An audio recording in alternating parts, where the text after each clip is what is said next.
Bonjour à toutes, bonjour à tous. De retour au Salon des transitions professionnelles 2022, un événement organisé par le MEDEF Île-de-France. J'ai le plaisir d'accueillir Patrick Martin. Bonjour. Bonjour. Monsieur le président délégué du MEDEF. Un mot sur cet événement qui revient en force, un événement vraiment nécessaire dans le contexte actuel. Je dirais plus que jamais nécessaire. On a une économie qui mute de manière assez brutale à certains égards, qui offre des opportunités par la même occasion.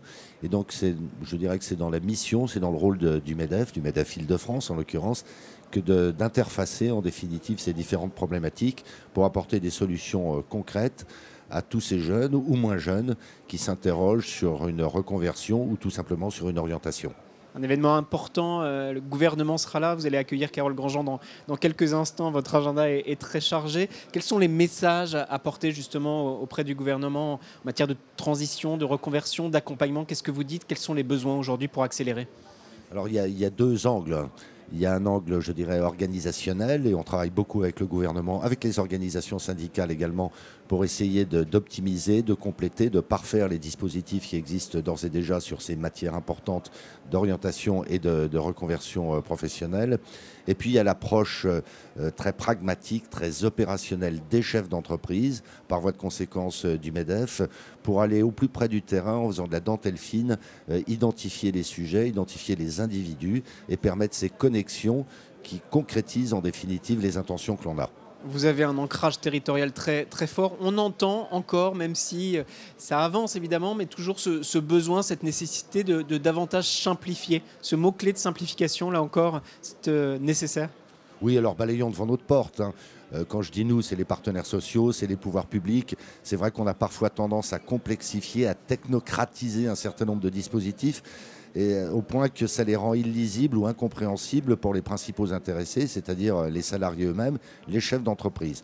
Donc on a un effort à faire, qui est engagé d'ailleurs, hein, pour donner plus de visibilité, mais également plus de puissance à ces dispositifs, de sorte qu'on adresse le sujet à la bonne échelle, qui est une échelle massive dorénavant.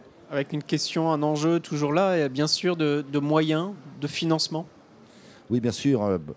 Par exemple, ce que France Compétences, dont les finances sont assez tendues, c'est le moins qu'on puisse dire, hein, dote à hauteur de 500 millions d'euros pour les reconversions professionnelles, ça n'est certainement pas suffisant. Il va falloir que d'un commun accord, on procède à des arbitrages. Peut-être qu'on trouve des ressources supplémentaires pour passer à une échelle nettement supérieure qui est imposée en définitive par la situation. Patrick Martin, on en avait parlé en août dernier à la REF, le plateau d'Acteurs Publics TV y était installé, la question des méthodes, la question des synergies. Aujourd'hui, il ne peut plus y avoir de posture, il faut travailler, le contexte l'impose, il faut travailler résolument ensemble, acteurs publics, acteurs privés, acteurs associatifs, acteurs locaux. Oui, et d'ailleurs, je crois comprendre que c'est la logique, par exemple, de France Travail, hein, que de coordonner un certain nombre d'acteurs qui tous sont de bonne volonté, tous réunissent des compétences, tous disposent de moyens, mais qui, à ce jour, sans même en être conscients, travaillent un peu chacun dans leur couloir. Il y a une impérieuse nécessité donc de donner de la lisibilité, de la cohésion, de la cohérence à tous ces dispositifs. À la fin des fins, même si j'évoquais tout à l'heure telle ou telle poche insuffisamment dotée financièrement, à la fin des fins, l'enjeu, c'est pas tellement d'avoir des moyens supplémentaires, c'est de gagner en efficience par un dialogue beaucoup plus rapproché, plus confiant encore, et là, on aura des résultats. Et très actif aussi, c'est votre marque de fabrique. Très réactif et puis très, très capillaire, très proche du terrain. Mais le MEDEF Île-de-France l'est, le MEDEF d'une manière générale avec ses 119 structures territoriales, parce qu'il faut raisonner aussi par bassin d'emploi, il faut raisonner en fonction de typologie de population.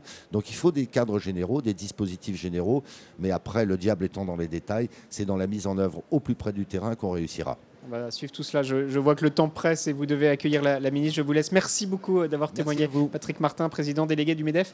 À très vite sur Acteurs Publics TV.